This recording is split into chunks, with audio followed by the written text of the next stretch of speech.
Hi అండి, ఎలా ఉన్నారు? బాగున్నారు కదండి. నేను కూడా బాగున్నానండి బాబు. పానీపూరి కట్టుకొని మళ్ళీ వచ్చేసానండి. మన లక్ష్మీ డిజైనరానికి ఇచ్చిన మన ఛానల్కి ఒక లైక్ కొట్టుకోండి, ఒక షేర్ ఇచ్చుకోండి, ఒక సబ్స్క్రైబ్ చేసుకోండి. ఇంకేమున్నదండి బాబు, 10 రూపాయలు పానీపూరి తేమంటే అండి 10 రూపాయలు పానీపూరి తెచ్చి లక్షలు కొరి పెట్టించేద్దాం అనుకుంటున్నావా?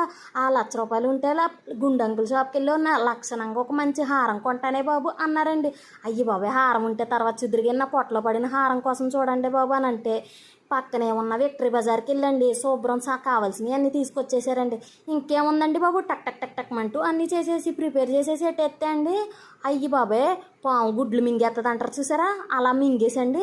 అయ్యి బాబా అదరగొట్టేసావే పిల్ల అన్నారన్నమాట అండి. మీరు కూడా ఇంట్లో చేసుకుని తప్పకుండా ట్రై చేసి నేను చెప్పిన విధంగా చేశారనుకోండి, అయ్యి బాబాయ్ నువ్వు ఇప్పుడు దాకా ఎందుకు చెప్పలేదే బాబు అంటారు అన్నమాట అండి. కాబట్టి అండి ఇంట్లో కూర్చొని మంచిగా కూర్చొని తినండి ఇలాంటివన్నీ చేసుకొని. ఇంకేమున్నదండి బాబు, పానీపూరి ఒక్కొక్క పూరి ఇచ్చేస్తాను వచ్చేయండి. మళ్ళీ వీడియోలో మళ్ళీ కలుద్దాం. అంతవరకు